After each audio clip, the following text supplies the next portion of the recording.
Everybody shout, Hallelujah! Hallelujah! Lakasan pa po natin, Hallelujah! Hallelujah! Para kayo walang gana. Ganyan ba tayo sisigaw pag nasa harapan na tayo ng Panginoon? Hallelujah! Hallelujah! Amen. Ano po, dahil malamig, no? Kaya mahina po yung boses. Sige po mga kapatid, at bago po tayo magsimula, ang ating topic po for today is about give thanks in all circumstances. Ano pong ibig sabihin yan? Magbigay tayo ng pasasalamat sa ating Diyos kahit anuman ang mangyari. Amen. Kaya po ba natin gawin yan, mga kapatid? Giving thanks to the Lord in all circumstances. Sino kaya? Can you shout Amen? Amen! Amen. Mas maganda mga kapatid, buhay tayo. Diba? Amen. Amen. Huwag tayong papatay-patay sa ating Panginoon. Dapat mabuti man, masama ang kalagayan, dapat lagi tayong buhay at active sa ating Panginoon. Amen? So, yan. Mag-iset po ako ng timer dito, mga kapatid. So, basahin po natin yung ating reference verse dito, yung ating pagbubulay-bulayan ngayong umaga, which is yung 1 Thessalonians 5:16 to 18. So, basahin po natin mga kapatid. Rejoice evermore. Pray without ceasing. In everything, give thanks, for this is the will of God in Christ Jesus concerning you. Sa Tagalog, mga kapatid, pwede bang pa-flash nga dyan sa Tagalog natin? Nasaan ba yung ating moderator? Wala. Sige po. Sino na lang po pwede makapagbasa sa Tagalog po ng 1 Thessalonians 5:16 to 18? Maglalak kayong lagi, palagi kayong manalangin, at magpasalamat kayo sa Diyos sa lahat ng pagkakataon, sapagkat ito ang kalooban ng Diyos para sa inyo, sa inyong pakikipag-isa kay Kristo. Amen. Purihin po ang Panginoong Jesus sa pagkakabasa ng kanyang mga salita. So bago po tayo mag-start, mga kapatid, tayo po idudulog sa presensya ng ating Panginoong Jesus. Tayo po manalangin, mga kapatid, tuon po natin yung atensyon natin sa ating Panginoon. At hingi po tayo ng guidance sa ating pong lesson for today. Aming Panginoong Jesus, aming Diyos na banal, aming Ama, aming Panginoon at tagapagligtas. Pinupuri ka po namin at niluluwalhati ngayong umagang ito. Lord, narito po ang inyong lingkod na naatasan, Panginoon, na maghatid ng iyong mga salita ngayong umagang ito sa aming po panambahan. Panginoon, gamitin mo po ang iyong lingkod na ito na gawin mo tungtungan, Panginoon, gawin mo akong channel ng iyong mga blessing upang maiparating ko, Panginoon, ang mensahe mo sa amin ngayong umagang ito, Panginoon. Alam ko po, Lord, na ikaw ay nandirito kasama namin, ang iyong presensya ay nandirito, Lord. May you bless us all as you bless your name and glorify your name. Pinabalik ko po lahat ng kapurihan tanging sa iyo lang, aming nag-iisang Diyos at Panginoong Jesus. Amen. So, ayan po mga kapatid, yan po yung pag-uusapan natin in regards sa pagbibigay ng pasasalamat. Ayan. So tayo po ba mga kapatid, tayo po ba yung tao na mapagpasalamat? Dapat bilang Christians, dapat mapagpasalamat tayo. Hindi tayo madamot sa pagbibigay ng thanks. Hindi lang sa ating Panginoon, maging sa ating kapwa. Diba? At ito mga nakaraang mga events natin dito sa church, pinakita natin yung pagiging thankful natin sa ating Panginoon at maging sa ating kapwa. Diba? We have celebrated. Ano ba mga sinelebrate natin previously? Lagi natin sila-celebrate, mga birthday. Ano pa? Yung recent, yung pastor's appreciation. Diba? We appreciate things. We are grateful. Grateful pala. Tapos, thankful tayo dahil sa mga effort na ginagawa sa ating mga kasama natin. At higit sa lahat, sa ating Panginoong Diyos.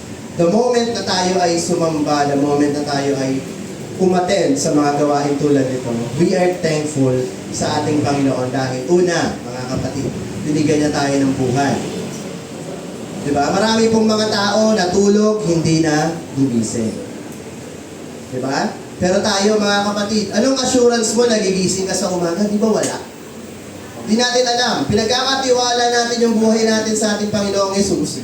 Tapos sa pagtulog ko ngayon, bukas ako'y gigising na may panibagong lakas, may panibagong buhay. Kasi hindi po natin pwedeng ma-sure yan eh. Pag natulog ka, gigising pa kaya ako bukas. Hindi natin alam. Anytime, pwede pong kunin ng Diyos ang buhay natin. So we need to be thankful every time. So pag-isip pa lang natin sa umaga, sino po dito ang nagpe-pray na Lord, salamat. Salamat po sa hininga. Diba? Sa pag-gising ko, ito na naman, bago na namang umaga. Nirefresh mo na naman ang aking katawan. Na ito na naman yung lakas ko. Diba? Napakasarap magpasalamat sa Diyos. Kasi tama-tama po yung verse natin, in everything, give thanks. Kasi sa lahat ng bagay, maganda man yan o hindi, lahat yan, plano yan ng Diyos. Lahat yan, bigayan ng Diyos, mga kapatid. Etong letter sa Thessalonians, kasi ito, message po ito ni Paul sa mga taga-Thessalonians. And binigay niya po ito shortly after nilang i-accept ang ating Panginoong Jesus bilang kanilang Savior. So, pinapakita dito ni Paul yung excitement niya na, uy, dahil kayo niligtas na ni Kristo, dapat, anong una niyong gawin? Rejoice evermore. Maghalak kayo ng walang katapusan.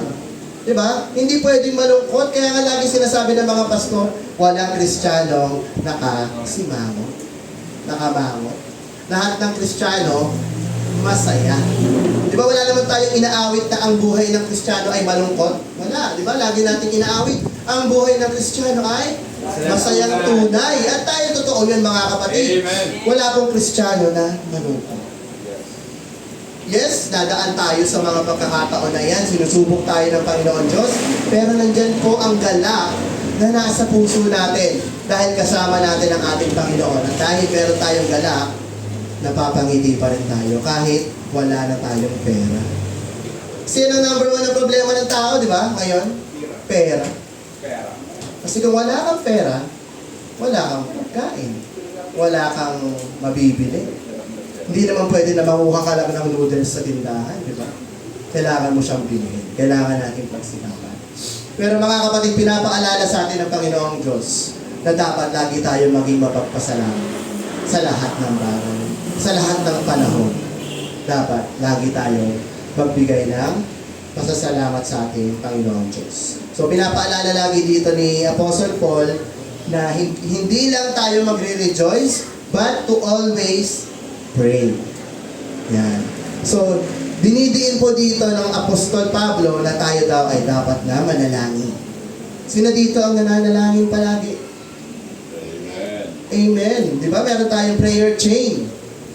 At sa mga hindi kasama sa prayer chain, nakakapag-pray ba? Dapat lang mga kapatid. Dahil ang prayer is our way to communicate to God. Di ba? And God communicates us by us reading His Word. Diba? Hindi naman po nakikipag-usap sa boses ang Diyos. Nangungusap po ang Diyos tulad nito sa mensahe po ng Panginoon at sa pagbabasa po natin ng Biblia. Sabi nga, faith comes from hearing and hearing of the Word of God. Amen po ba mga kapatid? Amen. So palakpakan po muna natin ang ating Panginoon para medyo matamlay tayo eh. Dahil ba sa panahon talaga? O dahil puso po yung sakit?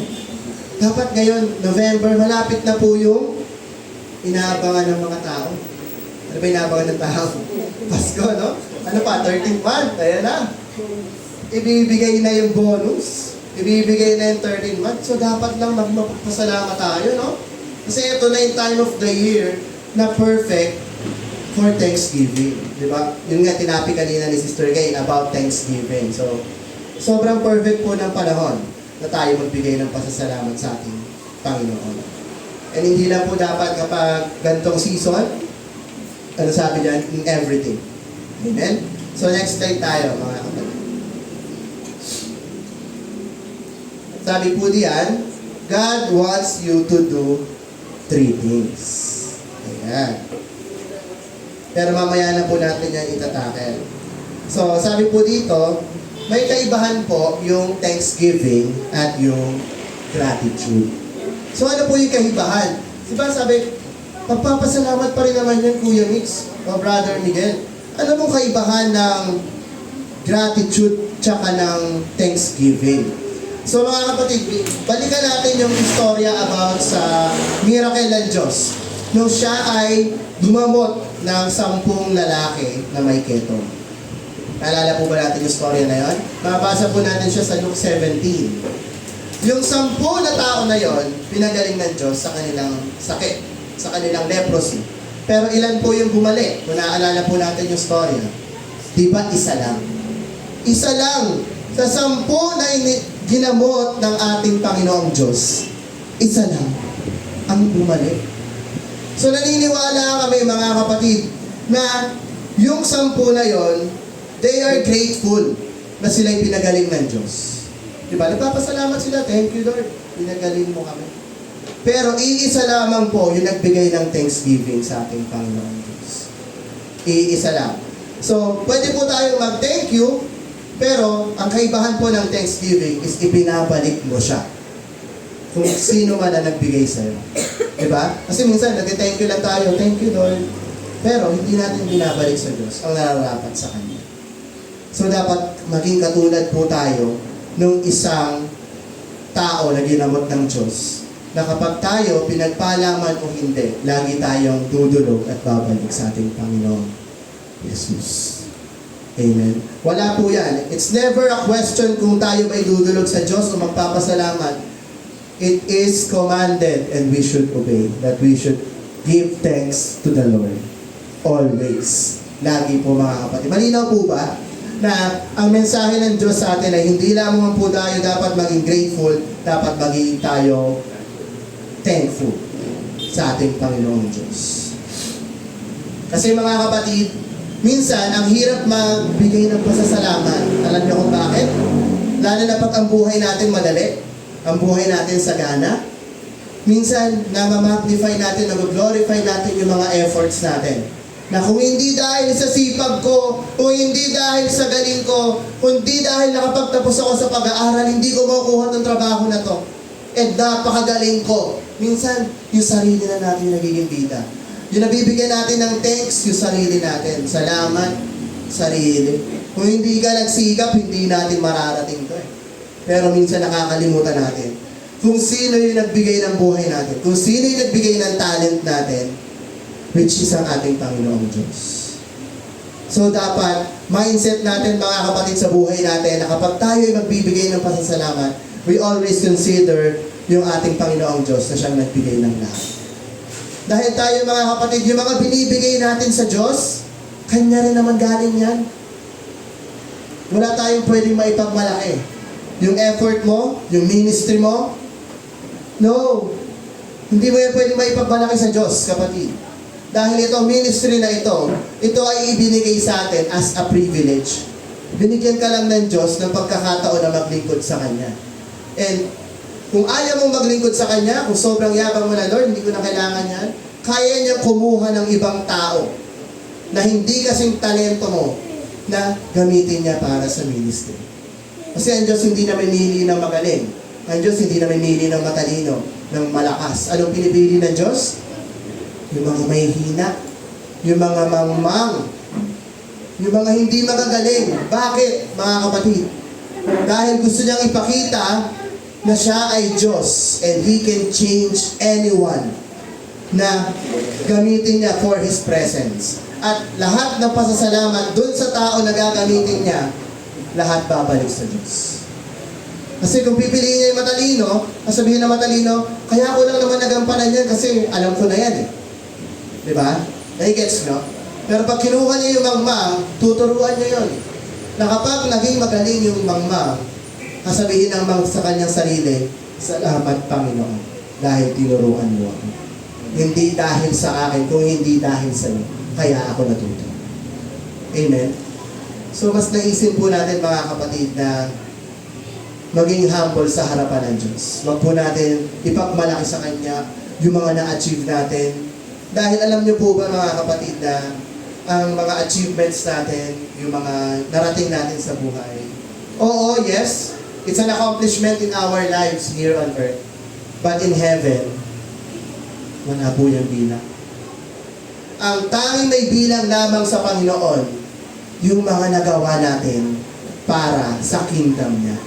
And ano po ba yung iniutos sa atin ng Panginoon? Unang-una, go and teach and make disciples. Ginagawa po ba natin? Ginagawa po ba natin? Are we winning souls, mga kapatid? That's the primary goal of the church, is to win souls. Hanapin ang mga naliligaw na kaluluwa para dalhin sa kawan ng Diyos. Are we doing that as His servants? Kung hindi pa, let's do it.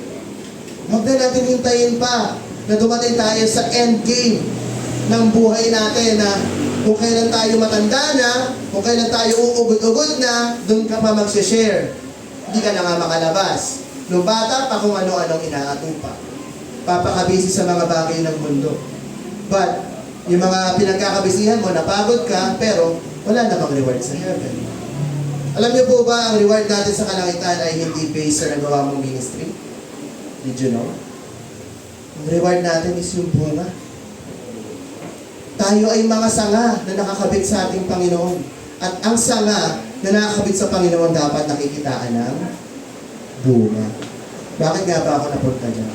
So, kailangan mga kapatid tayo ay mamunga sa Panginoon. I encourage everyone to do it.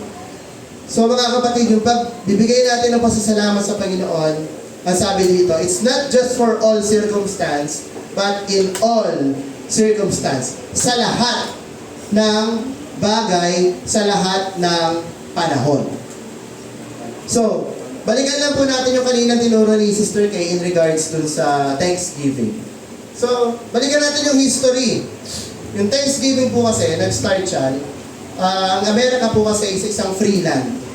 So, ang mga nakatira po doon ay mga native Indians. Tapos dumating po yung mga pilgrims, yung mga manlalakbay, mga galing po silang England. And doon po, hindi po sila sanay doon sa panahon doon. Na meron palang winter, may snow pala. So dumating po yung panahon na marami pong namatay dahil sa tagutom. Sa unang panahon na yun, mga kapatid. And then, nagkaroon po sila ng pamamaraan na sila po ay nagkaroon ng harvest at pinagpala po yung kanilang harvest. So nagkaroon po ng pagkain and they have celebrated the Thanksgiving. Dahil after nung tagutom, eto na yung pagkain, tayo ay magpasalamat dahil sa biyaya na ibinigay. So, sa ating pong buhay mga kapatid bilang Kristiyano, dumadating tayo sa buhay natin na tila parang tagutom, no? Yung dryness, na parang iniisip natin na ano pa ba ako ng Panginoon? Mahal pa ba ako ng Panginoon? Kasi lagi na niya akong binibigyan ng problema, lagi na lang ang hirap ng buhay. Bakit ganon? O kaya naglilingkod naman ako sa Diyos, bakit hindi ko nararamdaman yung presence niya? Ang dry. Na napipray naman ako, lumuluhod naman ako pag-altar ko, bakit hindi ko nararamdaman yung presensya ng Diyos? Diba? Dumating na ba sa pag-iisip niyo yung ganon, mga kapatid? Hiniling niyo na ba na ma-feel kayo ng presensya ng Diyos? Mga kapatid, hindi pa huli ang lahat. The Lord wants to feel you. The Lord wants to give you yung blessing na yan, mga kapatid. Hindi po yan gawa-gawa lang, mga kapatid. Hindi po yan inaarte-arte lang ng mga Kristiyano na sila ay napupuspos, sila ay nakakapagsalita ng wika. Yan po ay gift ng Diyos, mga kapatid. If you feel na, bakit ako wala? Bakit hindi ko siya nararanasan? Let's ask the Lord. Diba? May tamang panahon dyan, mga kapatid. And then, sige, nandito na tayo sa reasons. Yan, God wants you to do 3 things. Yan, medyo natagalan tayo ito na. So, first, cause or reason is giving thanks to God in all circumstance. That our hope is eternal. Yung ating hope, yung ating pag-asa ay pang walang hanggan. And it is beyond any earthly circumstance to be affected by them. So yung mga problema natin dito sa lupa, dito lang po yan. Hindi po natin dadalhin yan dun sa kabilang buhay. Di ba kaya nga mapalad yung mga nawala na? Yung mga namatay na po. Alam niyo kung bakit? Kasi wala na silang punong problema. Nandun na lang sila, nakahimlay, naghihintay sa tawag ng Diyos. Pero matakot po tayo na kapag tayo po ay namatay, na tayo po ay makasalanan pa. Kasi ang hinihintay mo na nun, parusa na. Kasi hindi ka naging tapat sa Panginoon eh. Naging busy ka sa mga bagay ng mundo. Naging busy ka na i-achieve yung mga pangarap mo, and then hindi mo binigyan ng tuon ang Diyos. Diba? So mga kapatid, ang ating Panginoon Diyos ay eternal. Siya ay pang walang hanggan. And nung tayo ay niligtas ng Diyos, we are given the gift of, anong pinigay sa atin ng Diyos? Eternal life. Yun po yung pinaka-gift niya sa atin. Niligtas niya tayo from eternal death, binigyan niya tayo ng eternal life, mga kapatid. So, kung tayo man mga kapatid ay nagkakaroon ng mga takot, tulad nung nangyari kay Pastor, mga kapatid, sabi niya, pakiramdam niya parang siya'y mamamatay na. Kasi mga kapatid, nature natin yung mga tao, na yes, handa na tayong mamatay, pero kung darating na tayo sa point na alam na natin, nararamdaman natin na malapit na tayo mamatay, nandun dumarating yung fear, nandun dumarating yung pagkaalala. Kasi ang dami natin may isip, paano na yung mga may iwan ko? Paano na? Although may pangako ang Diyos sa atin na kapag tayo namatay, tayo ay bubuhayin namang muli at tayo ay magiging kapiling niya. Sabi nga ni Apostle Paul, for me to live is Christ and to die is gain. So wala pong sayang. Kung ano man po ang mangyari sa buhay natin, mabuhay man tayo o mamatay, everything is for the Lord. Diba? Lagi po namin pinapaalala dito sa church na ito na it's not about you, it's about Him. Hindi po tayo main character ng buhay natin. Diba? Baka iniisip, unfair naman ng Diyos. Bakit ganun siya? No. Alam nyo, hindi unfair ang Diyos. We should be thankful kasi binigyan ka ng pagkakataong mabuhay. Without Him, without our Creator, sa tingin mo, kaya mong buhayin ang sarili mo? No. And dun pala sa pagkakabuhay niya sa atin, we should give thanks. Diba? Hindi po mahirap pasalamatan ng ating Diyos. Siya po ay mabuting Diyos. Hindi po siya unfair, tulad ng iniisip ng iba. Kasi once na isipin natin na unfair ang buhay, unfair ang Diyos, lumalayo tayo sa kalooban niya. Kasi ang plano ng Diyos sa atin, puro goodness. Sige, pa-flash nga dyan yung Jeremiah 29:11. Isa yan sa mga bago kong favorite na verse. Yung Jeremiah 29:11. At sana maging favorite ko rin siya kasi napakaganda po ng message niya para po sa ating mga anak ng Diyos. Kaya po, pakabasa nga po. Sapagkat nalalaman ko ang mga pag-iisip na aking iniisip sa inyo, sabi ng Panginoon. Mga pag-iisip tungkol sa kapayapaan at hindi tungkol sa kasamaan upang bigyan kayo ng pag-asa sa inyong huling wakas. So, di ba? Ang mga plano doon ng Diyos sa atin, puro kabutihan, kapayapaan, hindi tungkol sa kasamaan. Di ba? Bigyan kayo ng pag-asa. Kasi yun po yung lagi nating pinaghahawakan. Yung pag-asa na binigay sa atin ng ating Panginoong Diyos. Na kung tayo magtitiis hanggang sa wakas, tayo po ay maliligtas. Amen? Sige. Next po tayo mga kapatid. Ang second reason po tayo, natin kung bakit tayo nagbibigay ng pasasalamat sa ating Panginoon is that God worked out all circumstance for the best of us. Bakit iba yan? Next mo na yan, bro. Hindi ko tapos na yan. Sige, next. Sa second point. Sige, next po mo ulit. Nakalabas na pala tayo. Sige, next. Sige, next ulit. Number 2 na tayo. Ayan. Ito na pala. So, nag-delay na po pala yung ating slide. So, yan po yung second cause or reason kung bakit tayo magbibigay ng pasasalamat sa ating Diyos. Dahil lahat po na ibinibigay na sitwasyon sa atin ng Diyos is para po sa best natin. Diba? Para po sa ating kabutihan lamang mga kapatid. Sabi sa Romans 8:28, kung alam po natin yan, sige, pa-flash nga sa atin. Yung all things work together for good. Napakaganda po ng mensahe rin po ng ating Panginoon Diyos, yung mga promises niya mga kapatid. Romans 8:28.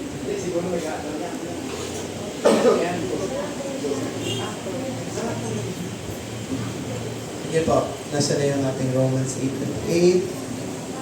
Sige. Sabi dito, at nalalaman natin na ang lahat ng mga bagay ay nagkakalakip na gumagawa sa ikabubuti ng mga nagsisiibig sa Diyos sa mga tuwid bagay niya ang mga tinawag alinsunod sa kanyang nasa. So yung lahat ng bagay na nakalakip sa gumagawa sa atin, mga Christian, sa gumagawa ayon sa kalooban ng Diyos, mga nagmamahal, nagsisiibig sa ating Diyos, ano po? Pawang kabutihan lamang. Amen. Yung mga plano po ng ating Panginoon Diyos sa atin ay puro goodness. So wala pong ginawa ang Diyos na testing sa atin para tayo bigyan ng masama. So kung tayo man ay nakakaranas ng mga pagsubok, lahat po yan mga kapatid ay para sa ating kabutihan. Kung tayo man ay tinetest ng Diyos, yan po ay para sa ating growth, mga kapatid. Yan po ay para tayo ay lumago sa ating Panginoong Diyos. Amen.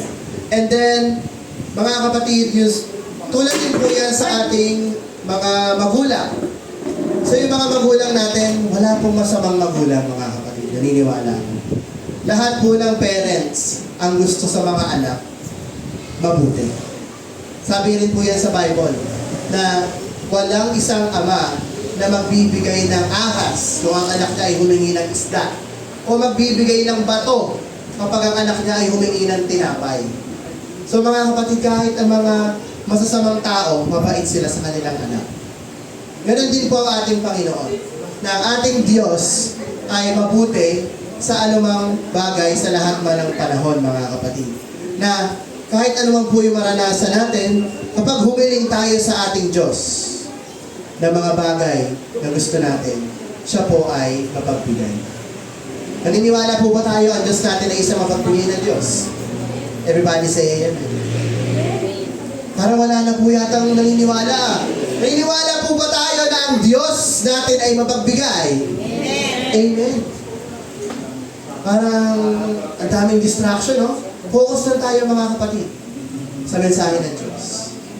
Amen. So ating Panginoon, dapat lamang po tayo maniwala. We should trust God with all our heart, all our soul, and with all our mind. And lahat po na mangyayari sa buhay natin ay pawang kabutihan lamang. Never doubt the Lord. Huwag na huwag nating i-doubt yung kabutihan niya. Dahil proven and tested na po yan. Hinahamon ko po kayo kapatid, na sa buhay natin, ilan na ba ang naranasan nating kabutihan na ibinigay ng Diyos sa atin? Ilan na ba yung answered prayer natin? Di ba hindi na mabilang? Di ba, mga kapatid? Kahit nandun na tayo, ito na tayo, nahihirapan tayo sa buhay, pero patuloy pa rin tayo nagpapasalamat dahil alam natin na may mga pangako ang ating Panginoong Diyos. And then, pangatlo po, sige Johan, pangatlo. Next tayo. Ang third cause or reason for giving thanks to God in all circumstance, ang sabi dito is that God is with us in the circumstances we are in. So, ang Diyos ay kasama natin. Amen. Naniniwala ba tayo kasama natin palagi ang Panginoon? Amen. Amen. Sa lahat ng panahon. So, dapat, huwag natin iisipin na hindi natin kasama ang Diyos. Ang sabi po ng ating Panginoon sa John 14:16 to 18. So, pa-flash nga yan, Johan. In John 14:16 to 18. Ito, sa pangako po yan ng ating Panginoon Diyos sa atin nung siya po ay umalis. patungo sa kalangitan, mga kapatid, bago siya umalis. John 14:16 to 18. Sige, while waiting po, sino po makakapagbasa, mga kapatid? At ako'y dadalangin sa Ama at kayo'y bibigyan niya ng ibang mga ari upang siyang sumainyo ng kailanman. Sa makatuwid bagay ang Espiritu ng katotohanan na hindi matatanggap ng sanlibutan sapagkat hindi nito siya nakikita, ni nakikilala man siya. Siya'y nakikilala ninyo sapagkat siya'y tumatahak sa inyo at sa inyo. Hindi kayo iiwang mag-isa, ako'y paririto sa inyo. Amen. So, siya po ay papadala ng counselor, which is magiging kasama natin. So, sa ibang denomination, dito na nakikita na, uy, si Father, papadalahan daw tayo ng Holy Spirit. Kasi Jesus mananahan sa atin. Sino lang po ba ang nananahan sa atin? And ang Holy Spirit ay sino? Jesus. Sabi niya rin kasi dito na, I will come to you. Kasi kung ang Holy Spirit po at si Jesus ay iba, ay dalawa na sila. Tapos si Father nakaabang lang doon sa heaven. Alam niyo mga kapatid, ang pagiging isa ng Diyos ay talagang kamangha-mangha. Dahil hindi natin siya on our basic knowledge and our basic na intellect, mga kapatid. Sobrang hirap niyang i-explain, di ba? But ang ating Panginoon Diyos, tinitingnan niya yung faith natin. Yung paniniwala natin na dapat panghawakan natin, mga kapatid, na ang Diyos ay iisa dahil yun ang kanyang sinabi. Wala tayong makikita sa Bible na nagsabi ang ating Panginoon Diyos na ako ay tatlo. No, never. Never ever, wala sa Biblia na sinabi ng ating Panginoong Diyos na siya'y tatlo. Ano lagi niyang sinasabi? I and the Father are one. Sa Old Testament, Deuteronomy 6:4, Hear, O Israel, the Lord your God is one God. Ano pa po? There is no God beside me. Wala rin ibang Diyos na lumabas, una o huli sa akin. Ibig sabihin, ang Diyos natin nag-iisa. So, lagi natin pangahawakan yan. So, lahat naman po tayo dito, mga kapatid, iisa ang paniniwala na ang ating Diyos ay iisa. Amen po ba? Amen. Kung naniniwala po tayo, palakpakan natin ang ating Diyos. At hindi po tayo Jesus believer only, ha? Kasi sinasabi po ng iba, ng mga Pentecostal daw, mga oneness daw, is just Jesus believer. We believe in Jesus, but He's all in all. Nasa Kanya na ang lahat. Na He is our Father, He is our Savior, noong panahon niya, siya yung binigay para tayo iligtas. And sa panahon natin ngayon, siya yung kasama natin, na Holy Spirit, na sumasa atin, na lagi niyang kasama. Na tulad nga po, ibalik natin sa slide, tulad nga po na sinabi sa slide na God is with us in any circumstance. Dahil kasama natin ang ating Diyos, kaya natin ang lahat ng bagay. Mga kapatid, ang buhay ay mahirap. Wala pong walang madaling buhay dito sa mundo.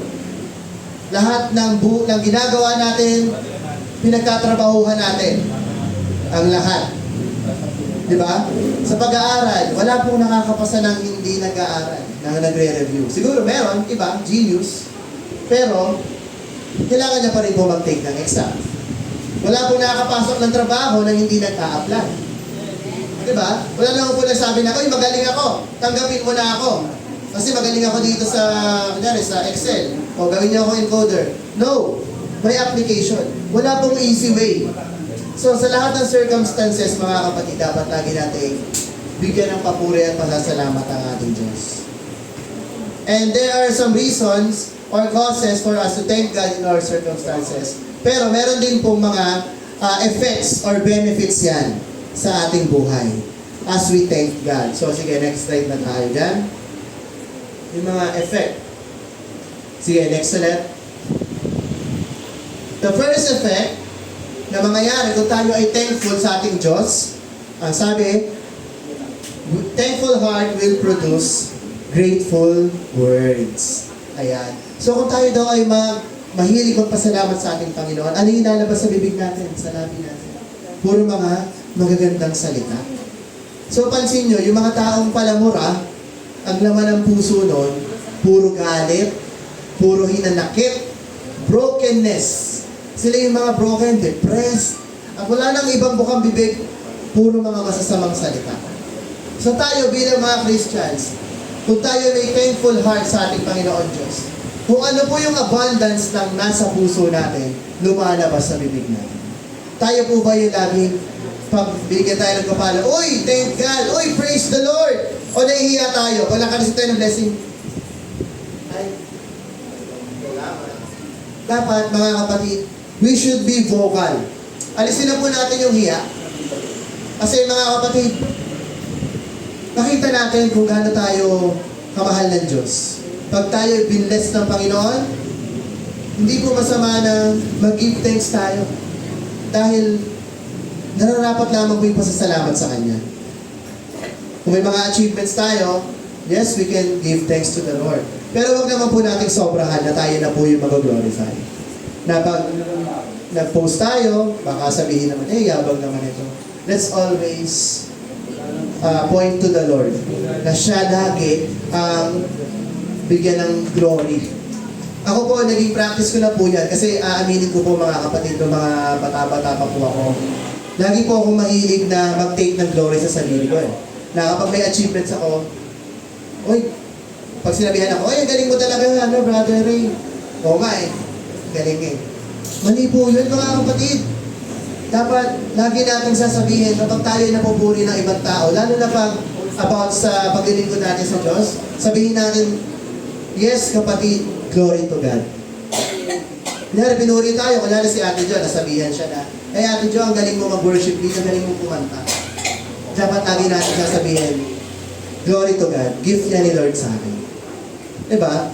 Kasi, nabibigyan ng glory ang Diyos sa ginagawa natin. And people will appreciate na, kaya pala siya magaling kumanta. Kaya pala siya nakakatugtog ng maayos. Kaya pala siya nakakapagturo dahil sa Diyos. Hindi dahil sa galing niya. Diba? Ang reminder natin lagi, it's not about us. It's all about Him. Diba, mga kapatid? So, yun po. Kapag meron po akong example dito, na meron dalawang magkaibigan, nagkita sila. Sabi ng isa, uy, kumusta ka na? At sabi ng isa, ang pangit naman ang itsura mo. Bakit? Anong nangyari? Sabi niya, kasi yung kamag-anak namin namatay. Pero nabigyan kami ng mana. Nabigyan ako ng 100,000.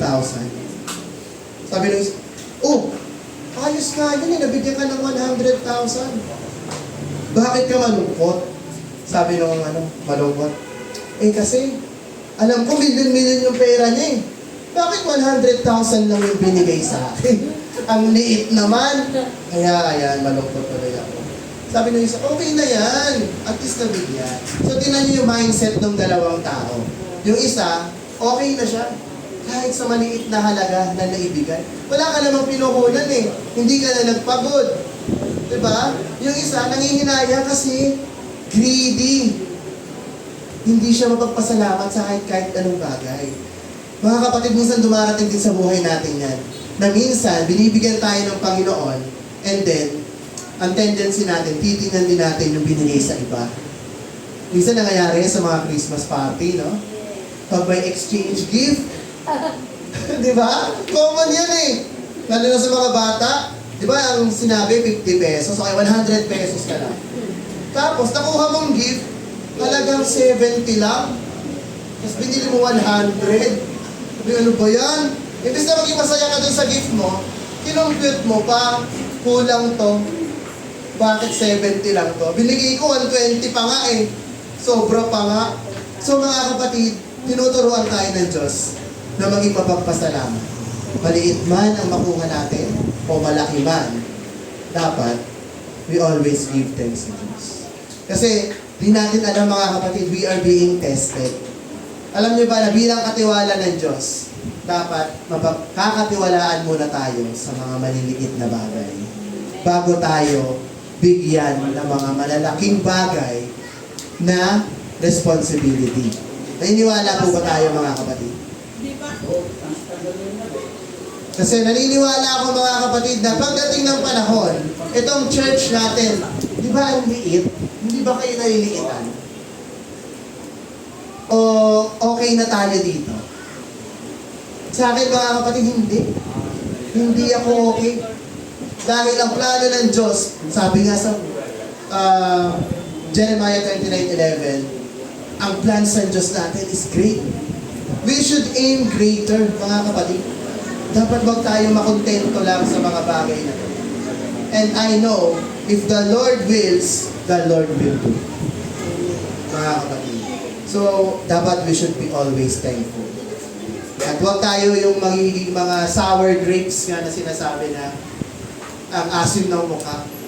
Kunyari, may pagpapala na na-receive, alam niyang mayaman yung tao, nabigay lang sa kanya, kunyari 500. Lalo na sa Pasko, di ba? Yung mga bata na nangihingi ng aginaldo. Nabigyan ng 20. Eh, ang yaman-yaman ng ninong niya. Nakabili ng bagong kotse yung ninong niya. Ang binigay na sa kanya, 20. Sabi, ay, wala nang budget si Ninang. Eh, syempre, binili mo na ng kotse niya. So, magpasalamat pa rin po tayo. Maliit man o malaki. Yan po yung tinuturo sa atin. And pamang kabutihan din po yung lalabas sa mga labi natin. Amen po? And then number 2. Next. The second effect is that Thanksgiving will change our own attitude. Naniniwala po ba tayo, kapag tayo po ay nagiging mapagpasalamat, nagiging bago na po yung ating pananaw sa buhay. Hindi na po tayo bitter sa mga bagay-bagay. Bakit sila meron? Bakit sila gano'n? Nagiging maayos po yung pag-iisip natin. Kasi isa po yan sa deadly sin, which is yung inggit, envy. Na lagi na lang natin kino-compare yung sarili natin sa iba. Na bakit siya gano'n na yung na-achieve? Kaklase ko lang naman yan ng high school. Diba? Tapos ganito na yung buhay nila. Ako ganito pa rin. Loser ako, loser. Marami po ako mga kakilala na ganyan. Na ang tingin nila sa sarili nila, loser. Na sabay-sabay naman tayong graduate. Pero bakit iba-iba tayo ng kalagayan? Diba? Ganun po talaga ang buhay. Ang Diyos nagtatalaga kung saan po tayo ilalagay base sa kakayanan natin. Baka hindi tayo nagsusumikap. Baka tamad. And baka will talaga ng Diyos dahil may gustong iparating sa atin. Kasi naaalala ko mga kapatid, gamitin ko lang example si Ninang Weng, mga kapatid. Si Ninang Weng, isa po siyang blessing. Dahil alam po natin kung gaano po yung hirap na naranasan nila. Ever since. And then ngayon po, ano po yung nararanasan nila? Andiyan na po yung pagpapala ng Panginoon. Dahil sila po ay nagtapat sa ating Diyos. Sino pa? Sa amin po, mga pamilya po ng Ugarte, pamilya po namin Arevalo, mga kapatid. We can testify how good our God is sa mga karanasan natin. And it has changed our attitude. Noon, paladain kami na, Lord, bakit ganito? Bakit ganyan? Ang ulam namin, tuyo. Diba sabi nga, lagi ang naalala ko kay Pastor Rick, kapag ang ulam, fried chicken, ang prayer, 5 seconds. Pag ang ulam ay tuyo, ang prayer, 5 minutes. Pinagpipray na lahat eh. Lord, bless po. Salamat sa tuyo na ito. Dahil dito, may ibsan yung gutom namin. Pero pag masarap, Lord, thank you Lord. Masarap. So mga kapatid, doon tayo tinuturuan ng Diyos na maging mapagpasalamat. Na we are being tested na kung sa hirap na ito, magiging thankful ka pa ba sa akin? And then kapag binigay ko ba ang mga bagay na ito sa iyo, yung mga blessings, magiging thankful ka pa rin ba sa akin o kakalimutan mo na? Diba? Naalala ko rin ng binanggit ni Apostle Paul na, Lord, huwag mo po akong sobrang paghirapin. Baka naman dumating ako sa point na gumawa ako ng masama para na mabuhay. And Lord, huwag niyo rin po ako sobrang pasaganahin. Dahil baka naman sa sobrang sagana ko, makalimutan ko na magpasalamat sa iyo. So yung pagiging thankful daw mga kapatid is developing our attitudes. So pansin nyo, yung buhay natin noon, yung buhay niyo noon na mahirap, tapos ngayon nakakaranas na kayo ng konting ginhawa. nandun na. Iba na yung mindset natin, di ba? Na kahit wala tayong bigas, nakakapag-pray pa rin tayo. Nakakapag-thanks pa rin tayo sa Panginoon. Kahit wala tayong pamasahe, nakakapunta pa rin tayo ng church kahit walang event. No?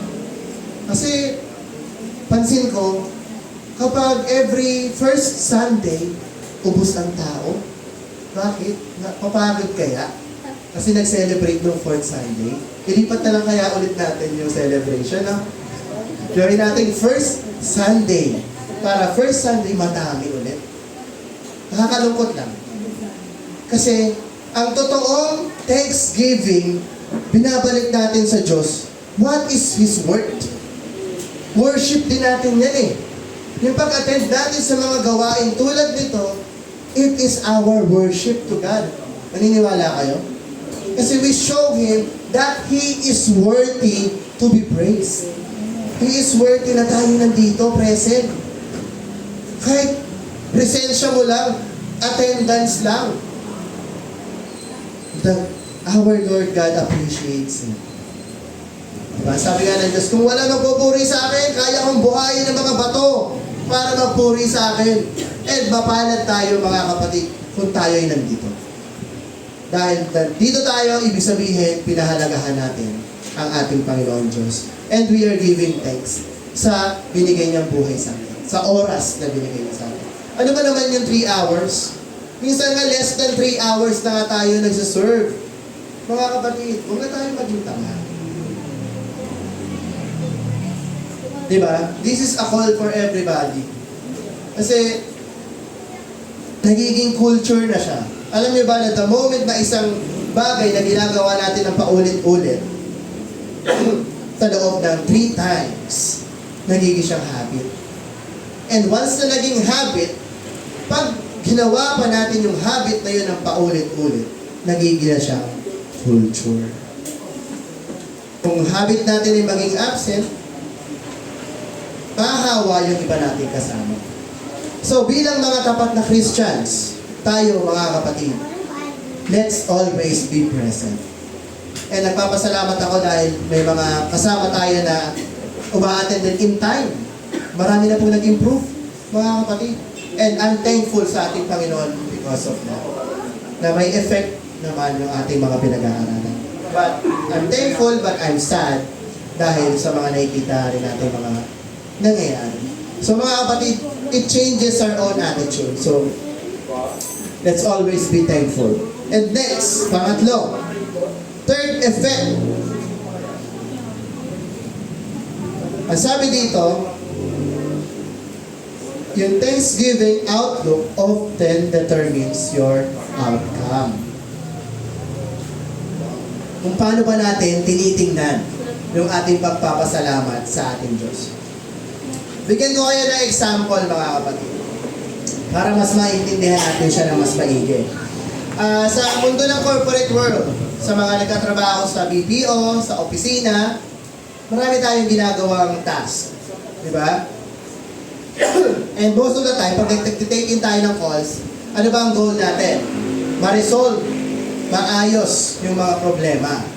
So, madalas, yung problem-solving skills natin, nagkakaroon tayo ng reward. Dahil syempre, pag na-resolve natin ang isang bagay, nagiging natin siyang performance. Pag nagkaroon tayo ng performance, nagiging incentive natin yun. Nagkakaroon tayo ng pera, mga kapatid.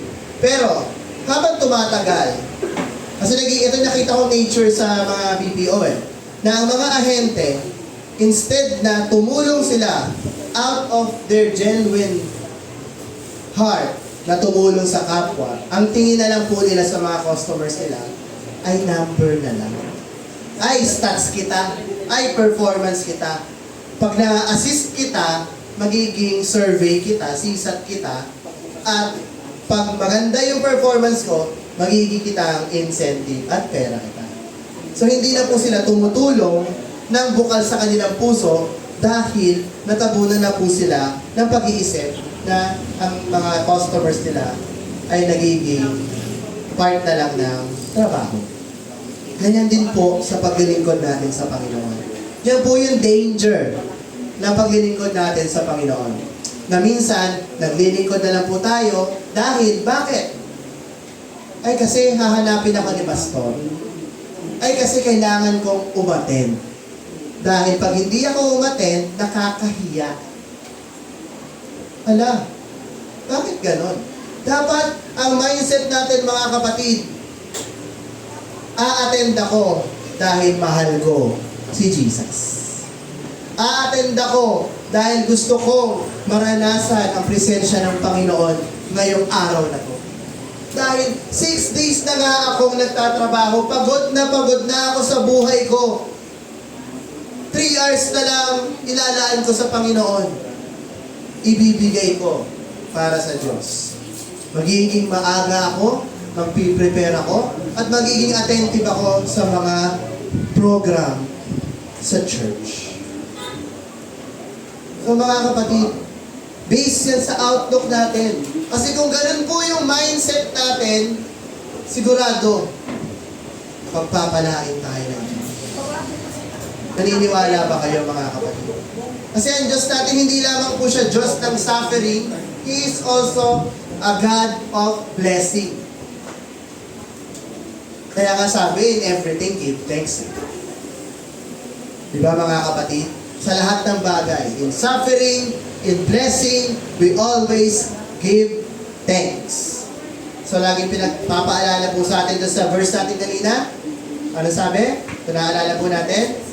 Rejoice evermore. Magalak tayo mga kapatid. Pray without ceasing, and in everything give thanks. Bakit daw? For this is the will of God in Christ Jesus concerning you. Para po sa atin. Diba? Advice po yan ni Apostle Paul para po sa church. Na tayo po lagi ay mapagpasalamat sa ating Diyos. So, kung tayo po, magawa po natin yung mga yan, maging mapagpasalamat po tayo sa ating Panginoon Diyos, magiging mapagpasalamat din po tayo sa ibang tao. Na minsan, mapapasalamatan din po natin yung mga kaaway natin. Uy, salamat sa'yo. Uy, bakit? Kaaway kita eh. Kasi lumago ako.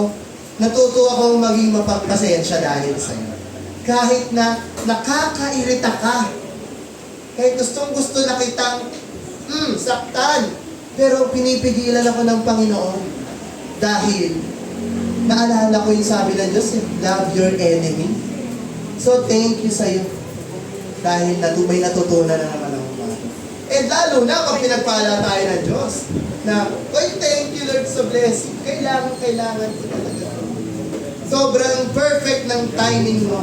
Isa ka talagang perfect na Diyos. And hindi mo talaga ako pinababayaan at kinakalimutan. Napakasarap magpasalamat sa Diyos. Lalo na pag nagdadasal ka, Lord, thank you. Kahit simpleng thank you lang. And alam naman natin mga kapatid na kapag tayo nakareceive ng thank you sa kapwa natin, ang sarap sa pakiramdam, no? Na pag may ginawa ka, then ang thank you sila sa atin.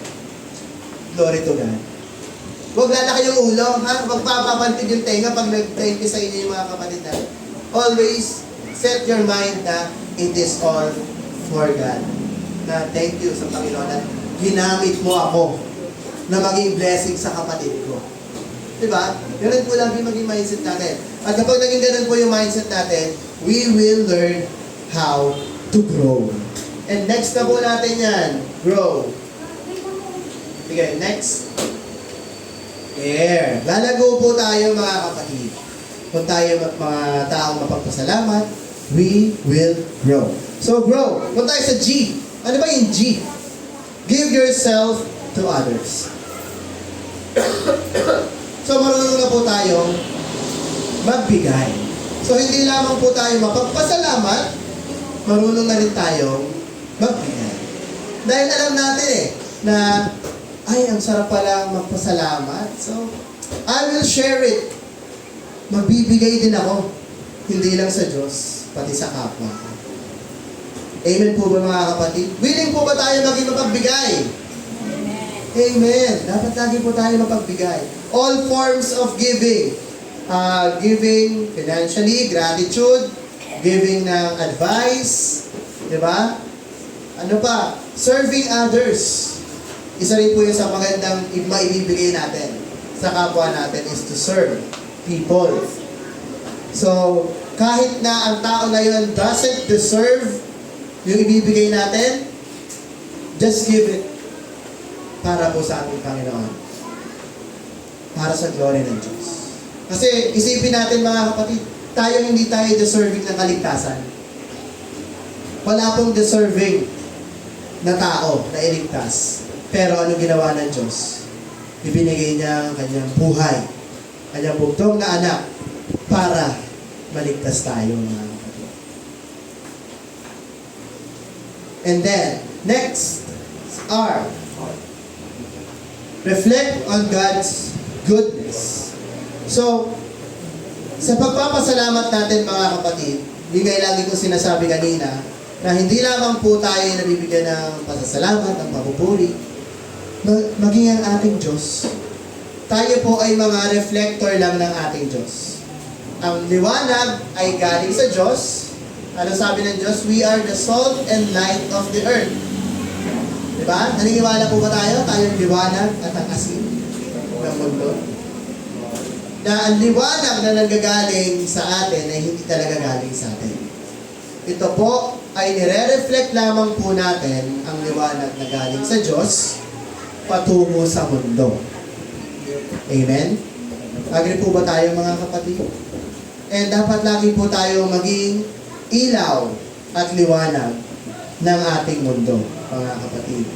At sabi rin po dito na tayo po ay binibigyan ng regalo. So, we should always reflect God's goodness na kapag tayo ay nabibigyan, we should always give. Balik tayo doon sa una, give yourself to others as a reflection on God's goodness. Amen po? Palakpakan naman po natin ang ating Panginoon. And then, next po is letter O, which is to overcome discouragement through praise. Ayan. So, isa po sa isang mabisa na weapon pwede natin gawin kapag mayroong mga discouragement. Dahil nangihina po yung ating kalooban, mga kapatid, is yung praise, papuri, at pagbibigay sa ating Panginoon. Naniniwala po ba tayo? Na kapag ang bigat-bigat ng nararamdaman mo, tapos biglang kumanta sila, worship team ng, ano bang magandang kanta na, you still, no? When the oceans rise and thunders roar, I will soar with you above the storm. So, napakasarap ang pakinggan na kasama natin yung Panginoon Diyos. Kahit nasa gitna ng bagyo at hirap, we will soar above the storm kasi tayo ay gaya ng mga agila. So, yun po yung message lagi ng ating Panginoon sa atin. Na we are overcomers. We are more than conquerors, mga kapatid. And we always need to learn sa mga tao ng Diyos. Sa mga tulad nila King David, sino ba mga tao ng Diyos na mananagumpay? Si Gideon, na kahit na konti ang tauhan ni Gideon. Ilan po ba ang tauhan ni Gideon? Hindi nyo na alam? 300. Ang kalaban niya, libo-libo. Pero tinalo nila. At hindi nila tinalo gamit ang tabak or any weapon. Ang ginamit nila mga kapatid, ilawan, tsaka mga sound. Diba? Kasi iba po ang wisdom ng Diyos sa wisdom ng tao. Kasi kung iisipin mo, pupunta kayo ng gera, ang hawak nila mga lampara tsaka mga gong, mananalo ba kayo doon? Tapos kalaban niya puro espada at shield? Hindi po. Pero, nanampalataya po sila Gideon na mananalo po sila. At sumunod sila sa ating Diyos. At nanalo po sila. Amen, mga kapatid? And then, W, last. Ang sabi, walk in light of God's sovereignty. So, God is sovereign, mga kapatid. God is in control. God knows how things must work out for good. So, mga kapatid, ang lahat ng bagay ay alam ng Diyos. Wala pong lingid sa Diyos. Kung ano man ang nararanasan natin, alam ng Diyos yan. Kung ano ang nasa puso mo ngayon, kung iisip mo, Kuya Mix, ang tagal, Gutom na ako. Alam ng Diyos yan. Kuya Mix, ang boring ng topic. Alam ng Diyos. Pero kung tayo interested, kahit boring yan, Word of God yan. Wala pong tapon pag Word of God, mga kapatid. Kahit hindi magaling ang speaker, kahit magaling, wala po yan sa speaker. It's in the Word of God. Yun po dapat ang lagi mag-glorify, mga kapatid. Dahil God is sovereign. And alam din po ng Diyos ang bilang ng buhok natin. Naniniwala po ba tayo? Yung kung ilan yung nalagas na buhok nung naligo ka, alam ng Diyos yan. Bilang ng Diyos. So wala pong lingid sa Panginoon. Kaya never ever doubt God. Nasasabihin mo na, Lord, bakit ganon? Di ba may mga tao na nagsasabi na, bakit ganon, Lord? Diba? Na napapanood ko yan sa mga drama-drama kapag mga mahal na araw, no? Yung lagi sila nag-question sa Lord, Lord, bakit ganon? No, never question God. Ang dapat lamang po natin gawin, maniwala ng God. Have faith. Be obedient. And kapag tayo masunurin sa Diyos, mararanasan natin na maging thankful sa Kanya. And kapag thankful tayo, mga kapatid, we will grow. At lalago tayo at lalago. And once we grow, we will share and give ourselves to others. Diba? So, kung hindi po natin nararanasan yung pagbibigay, yes, nagbibigay tayo, pero na-share naman natin ang kabutihan ng Diyos sa iba. Kasi yun po yung pinakamahalaga. Yung pera na ibinigay mo, mawawala yan eh. Magagastos niya yan. Ibibili niya lang yan ng pagkain or whatever. Pero, ang salita ng Diyos na i-share mo sa Kanya, ano sabi sa Bible? Everything will pass away, but my words will remain forever. Ang pinakamagandang i-share, mga kapatid, ay ang salita ng Diyos. Sa panahon ng Thanksgiving, it's not just giving thanks, but it's giving to others. Diba sabi nga sa mundo, it's better to give than to receive. So kung mahal natin ang Diyos, kung mahal natin ang kapwa natin, i-share natin ang Word of God. Hanggat may lakas pa tayo. Hindi po ako mapapagod magpaalala about evangelism, mga kapatid.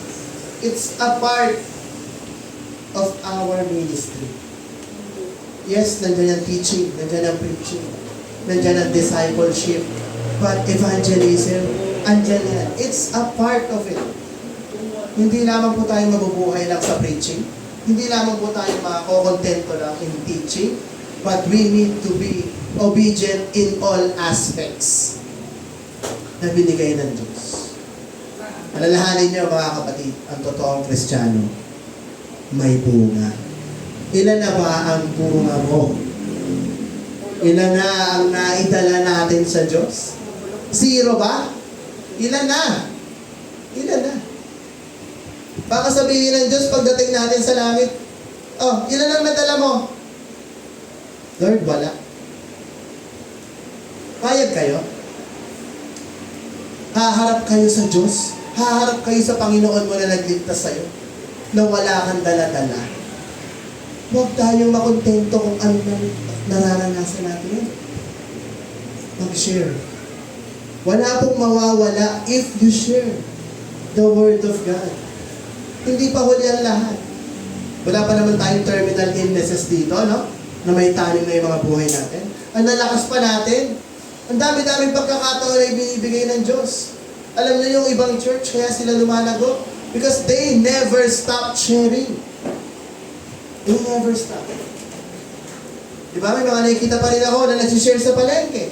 Kahit wala nakikinig, yes, oo, mali yung audience nila, pero malay mo, meron pa rin naliligaw na tupa na napadaan, napakinggan ng Word of God, namulat, nagbasa ng Bible, naging Christian. Nagamit siya. And wag natin nga naisin, mga kapatid, na kapag tayo nag-share, wag niyong iisipin na kayo pa din ang gagamitin para madala sila, o dapat ako pa din, dapat hanggang sa lumang sila, ako pa din. No! God will use other ways. Diba? Ang role mo is to share. Role natin is to deliver the message of the gospel. It's not that hard. Diba? Di ba kayo naaawa sa mga tao sa labas? Pagdating ng Diyos, may iiwan sila. And ang slots, mga kapatid, sa Gentile, sobrang limited lang. Alam niyo ba yon? Hindi lahat maliligtas. Oo. Sabi sa John 3:16, "For God so loved the world, but He gave His begotten Son. Kung sino maniwala, will have everlasting life." But nakasabi rin po sa Bible na hindi lahat maliligtas. Mas marami, mga kapatid, ang hindi maliligtas. And kung nandito ka na, huwag mo nang bitawan. Diba? And mag-aya pa tayo ng mga kasama. Satisfied na ba tayo na tayo-tayo lang? Amen. Satisfied tayo na tayo-tayo lang? Ha? Paano yung mga kamag-anak natin? Imagine niyo. Na in the end, na sasabihin nila sa inyo, "Oh, Christian ka pala. Alam mo pala ang Word of God, pero hindi mo ko sinasharean. Tapos nandito ako ngayon sa impyerno, lumalaway-laway ako dito." Bakit? Matanda mo ko. Amen, mga kapatid. Sana may natutunan tayo about being thankful na hindi lamang siya about us being thankful. It is about us na matuto tayo magbigay dahil alam natin ang pagiging thankful. Na huwag sana tayo maging mahiyain na tayo ay mananatili na lang nakaupo, okay, chill lang, diba? Tagapanood na lang. Lalo-lalo na hamon ko to sa mga youth, sa mga kabataan. Dahil kayo ang backbone ng church. Nagkukulang na kami ng musicians. Kulang na kami ng singers. Anong gusto nyo? Wala nang tumao dito? Ang mga leaders tumatanda na. Hindi po forever alive ang mga tao. Mga kapatid, we need to step up. Kailangan na po natin magsumikap. Dahil ang kabataan ay future leaders. Diba? Future leaders tayo. Pati mga bata, pagdating ng ilang taon, youth na rin sila. Amen? So mga kapatid, huwag po natin kakalimutan ang kabutihan ng Diyos sa buhay. Medyo na siningitan ko lang po kasi we need this, mga kapatid. And mga kapatid, may next pa ba yan, Johan? Ayan na yun. So, in everything, give thanks in all circumstances. So, yun lamang po yung message ko sa inyo ngayong umaga at naway tayo po ay natuto, mga kapatid, about the Word of God, about being thankful. So mga kapatid, naanayahan ko lahat na tayo po ay tumayo. At bukas